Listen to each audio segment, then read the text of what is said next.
Hey, it's Alicia, and today I have a really fantastic technique for you. Fascia release for your chest, your pec major, pec minor, and most especially your deltoid, your front deltoid. So we're going to get into the fascia right here. So reasons to do this would be if you're human. And the reason I'm saying that is because most of the time we're looking down at all the things, all the tech things, and then of course everything we do is in front of us. So the front part of our chest and shoulders can get really tight. This can cause forward rotated shoulders and just a lot of dense, tender, sore tissue here from constantly getting pulled forward. But as far as pain goes, if you have any kind of neck pain, definitely do this. If you have tension headaches, if you have jaw pain, if you have shoulder pain, this could help, but there could be other things related to shoulder pain. Maybe check out my biceps fascia release video if you have shoulder pain, or your lats or something like that, because going right into the shoulder may not be the cause of the shoulder pain, but you could certainly give this a try. But it's basically upper body. So if you have upper body stuff, or you're working on optimization, which you are, right? Getting your fascia healthy head to toe, even if you're not in pain, then definitely give this a try. So yeah, I love this one. And one of you actually very recently asked me what to do for inhibited lat muscles, latissimus dorsi. It's a big back muscle. The deltoid can actually inhibit the lats, and vice versa. The lats can inhibit the deltoid. So if you have some kind of shoulder instability issue, this would be a great technique to try. It might not be the deltoids, it could be the lats. The lats could be really fascially restricted and inhibiting your deltoid, and then if you do something that requires shoulder stability and you don't have your deltoid, like a push-up or a handstand or anything like that, those two muscles need to play nice together, and if one of them is really tight, it can inhibit the other one. So those are kind of some general reasons to try this. Now, what you're going to need to do it at a minimum is some kind of medicine ball like this one. Unfortunately, this exact medicine ball is no longer available. I hang on to this because I love it.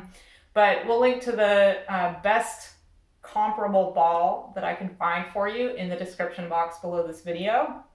I'll try to find a few that are options for you, but you're going to want a sand-filled or gel-filled medicine ball. An air-filled one is not going to work very well. Now, you could use a softball. That's probably going to be the best easy find for you, something you could use to do this technique. But me personally, I like the way this medicine ball kind of molds to my body a little bit, and it's a little softer, obviously, than a softball. So I personally like this a lot better, but you could definitely use a softball. And then I'm going to be using a foam roller to rest my thighs on during this one. That is optional, but the reason to do that is to get a little bit of gravity, a little bit of height, so that the weight is going into my chest. So we're going to be lying face down. My thighs are going to be on the roller. If you try this at home, your thighs are going to be just resting here. We're not trying to do fascia release on the thighs. Now, this is my favorite roller, and for something like this, I definitely would recommend a roller like this exact one I always recommend, or something softish. I wouldn't necessarily want you on something really hard, because the point is not to aggravate or release your quad fascia. We're focused here. So I'll link to this ohm roller in the description below if you're curious about the roller that I love and use all the time. So without further ado, let's do this chest and deltoid fascia release technique. All right, so you're just gonna rest your thighs on the foam roller and then position the ball in the kind of chest shoulder area. And you're gonna explore a few places here. So we're going for the chest, the pec major, pec minor, and then also the deltoid. And so it can be really in any of those places, and you're just gonna start somewhere. And I like to rest my head down, and I'm just going to show you movements that are optional, available to you. They're options, and then of course my hope is always that you make it your own. So at first we might explore This is going to be a little bit of that deltoid and then into the chest, and getting a little clunk here. Fascial adhesion. And then I've been really loving doing this, like scooping the hand back and reaching and getting a little bit of the deltoid. But you might not get it if it's not enough on your shoulder. So I didn't just then. And then something we can explore back here are rotations to get that shoulder deltoid clunk if there's an adhesion there, if there's a dense area of fascia. Now you could continue the rotations all the way up to about shoulder level. Another option would be to come from back here and kind of sweep the arm overhead slowly. So sweeping it slowly and then sweeping it back. And if you want to be really intentional with just kind of getting the chest first, then you would just explore this kind of 90-degree range, reaching overhead and then coming back and reaching overhead and coming back. Now, something I really like doing here is hand on the floor and then just kind of waving your elbow side to side. And if it feels like a really good spot, you might even do some shoulder circles and kind of throw yourself into it gently, throw your body into it a little bit. And then again, you can kind of explore these longer arm movements.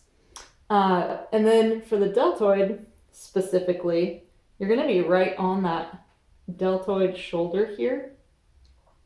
So you're going to need to explore your body and what's going to work for you. But again, these rotations are really great. You can do that elbow thing here. You can come from here and kind of sweep your arm through and then go overhead and kind of get a little bit of chest and then that deltoid. You can do that sweeping thing here as well. And then you can kind of see the ball's going to move a little too far, but hey, if you want to get a little of that high bicep at the same time, you can go for it. But I want to keep this, when I'm doing it for myself, I want to keep this in the deltoid chest region. And then when I do my biceps, I want to be intentional about doing biceps. So this is a small area, but you want to play around with where your ball is in position to your shoulder. So I just kind of scooped the ball into my shoulder and then I'm trying some of these same movements just from a different place. You could try doing that, like bringing your elbow to 90 degrees and then reaching down. And these are pretty much your available options for movement. And so you're just going to explore your shoulder, your deltoid, your pec. And then what you do here is up to you. Just remember to move, once you find something, move pretty slowly through it. Be deliberate and intentional with your movements. And you're hunting out sensation. You're hunting out those adhesions, anything tender or sore. And not trying to beat your body up.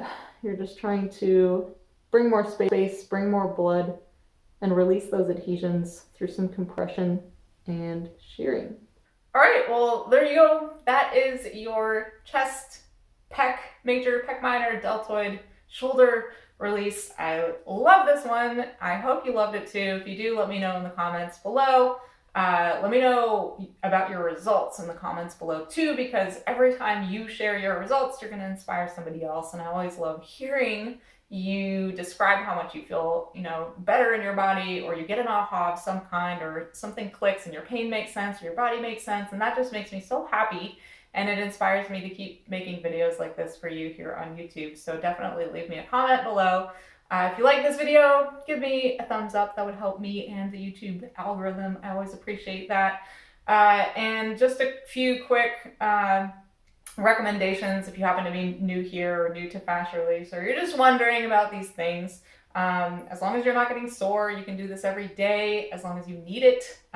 Your fascia should get healthier and healthier, and then you won't need to do it as frequently. You're gonna have to listen to your body and then make this your own. So I gave you a starting point with the movements that were available to you, but you might discover there's another movement that I didn't think to do, or a certain way of holding your body against the ball that just works for you and your anatomy. So definitely pause long enough to explore your body, explore your fascia here, and then make this your own. So thank you so much for watching this video. If you're new, make sure to subscribe and then hit the notification bell so you get notified of new videos, and I will see you next time.